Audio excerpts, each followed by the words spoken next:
Salut tout le monde, c'est Anto de la team horrorscaryweb.com. Nous attaquons une nouvelle chronique de film aujourd'hui et on va se diriger en Asie, plus précisément du côté de la Thaïlande, puisqu'on va chroniquer le film dont vous voyez le titre à l'écran du PC là actuellement.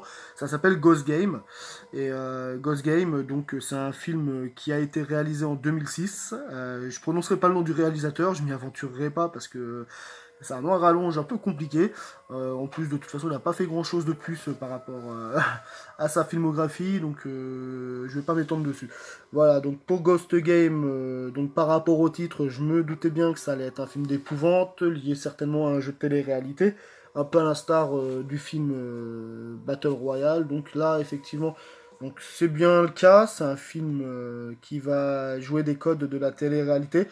Par contre, c'est complètement différent de Battle Royale, puisqu'ici, il ne s'agit pas de les coller sur une île et qu'ils s'entretuent tous jusqu'à ce qu'il en reste un seul. Là, c'est effectivement donc également le but du jeu de les coller sur une île également. Sauf que par contre, le but c'est qu'ils restent le plus longtemps sur un lieu qui serait réputé hanté. Et celui qui restera jusqu'à la fin du jeu remportera le chèque. Sauf que bien évidemment l'île donc a un passé tragique. Apparemment donc un général et son équipe auraient effectué des tortures ignobles sur des prisonniers. Et un jour, plus précisément le jour de l'anniversaire du général, et il a complètement pété les plombs et il aurait buté tous ses camarades et tous les prisonniers qui étaient encore en vie avant de se suicider. Et depuis, les lieux seraient hantés. Et donc c'est dans ce contexte que sont lâchés les candidats dans cette télé-réalité.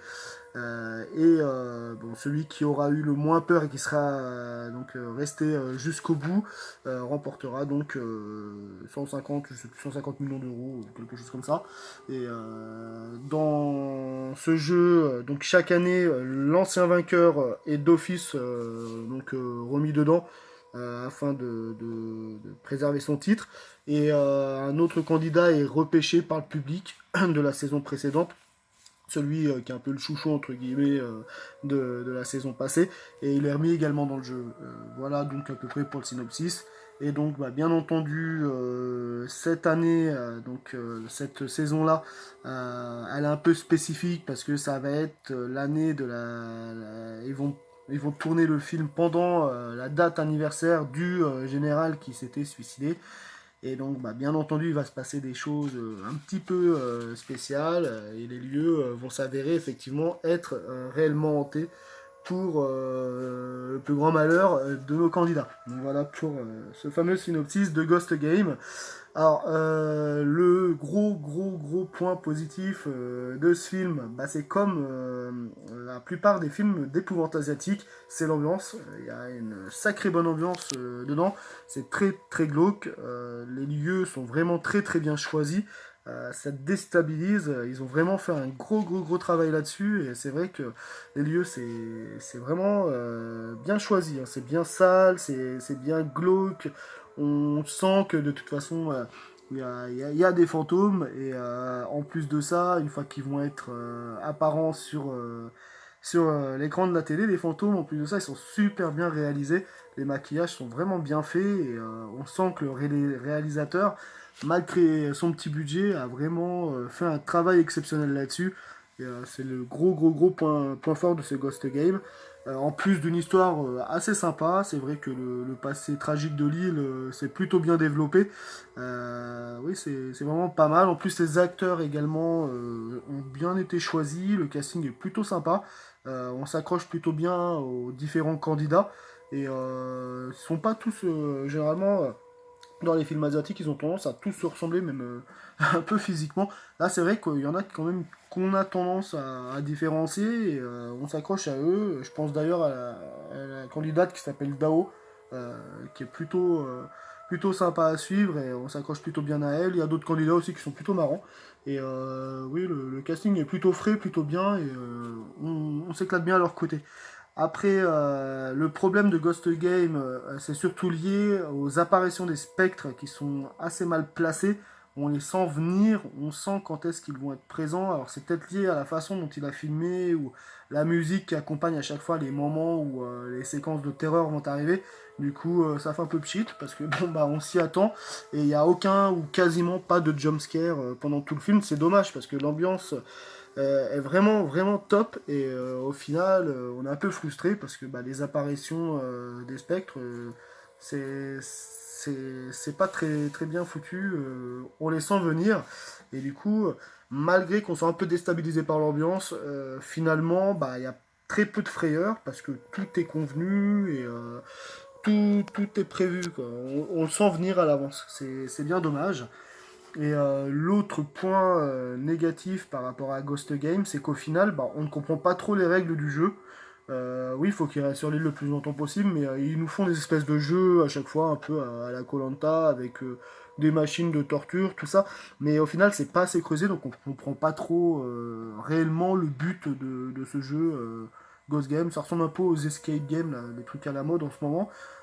Ça me fait penser un peu à ça, mais là, c'est tellement mal expliqué, c'est pas bien mis à l'écran. Du coup, on comprend pas trop le but du jeu. Après, nous, ce qui nous intéresse, du coup, au final, c'est surtout les apparitions des spectres et savoir, du coup, comment les jeunes candidats vont réussir à s'en sortir.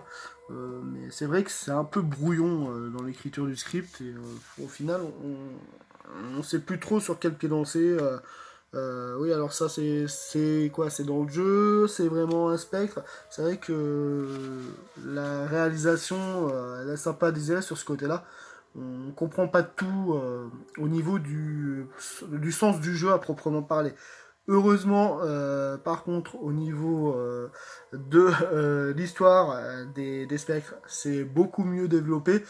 On comprend un peu plus ce qu'il se passe et plus le film va avancer et plus l'ambiance va aller dans le glauque et dans le dramatique. D'ailleurs, il y a des scènes plutôt sympas, dont en plus après, parce qu'il y a l'équipe également du film qui sont derrière et qui regardent ce qui se passe. Quand les jeunes sont un peu trop terrorisés, ils les virent de l'émission, les uns après les autres, et il y a des passages plutôt marrants. Liés également au principe de la télé-réalité où c'est un petit peu truqué. Tiens, bah là, fait un gros plan. Regarde, elle joue, elle joue dans l'émotion. Ça va faire des spectateurs en plus. Filme bien ça, mais ça en écran. Voilà.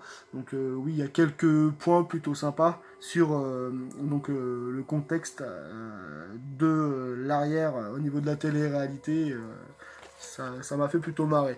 Après, ce que je regrette également, c'est que le suspense n'est pas vraiment omniprésent et à un moment il y a un candidat qui disparaît et d'un coup, bon, ah tiens, on va revenir sur lui. Il l'avait peut-être oublié dans le scénario, je ne le sais pas. Mais c'est vrai que oui, je pense qu'ils auraient pu creuser un petit peu plus la chose. Bon, après, il est quand même pas mal. Moi, personnellement, je me suis pas ennuyé devant. Je l'ai trouvé plutôt sympa à regarder. Et surtout que la fin, bah, comme tous les films, généralement d'épouvante asiatique, elle est bien. Moi, j'aime ce genre de fin. Alors, c'est clair que oui, j'ai lu et que certains n'aimaient pas les fins quand ça finissait pas en happy end. Ouais, les fins comme ça, c'est nul. Bah moi j'aime bien, j'aime bien quand ça finit mal. Ghost Game fait partie des films qui n'ont pas d'happy end, cucul à praline à la sauce américaine pour satisfaire les ados parce que ils aiment pas quand leurs personnages principaux meurent. Bah moi j'aime bien et Ghost Game finit mal et c'est ce que j'ai apprécié le plus dans ce film. La fin elle est vraiment bien réussie. Elle est un peu triste, un peu comme la quasi-totalité des films d'épouvante asiatiques. Les réalisateurs ont compris qu'il fallait pas faire de happy end, c'est pourri, ça sert à rien, et que dans la vraie vie, de toute façon, ça finit jamais ou quasiment jamais bien. Voilà, donc Ghost Game n'échappe pas à la règle, ça finit très mal, pour mon plus grand plaisir, parce que moi j'adore les fins qui finissent mal, et j'ai vraiment bien aimé le retour de situation. Après, même si je me doutais un petit peu de la fin, Mais après, j'avais un petit doute quand même. Je me disais, tiens, comment il va la terminer en happy end? Non. Alors, c'est pas une happy end, tant mieux. Moi, j'ai trouvé cool. Et au final, Ghost Game, bah, c'est plutôt un bon divertissement. Les lieux sont vraiment bien. Et les fantômes, les maquillages sont quasi parfaits. On passe un très bon moment devant.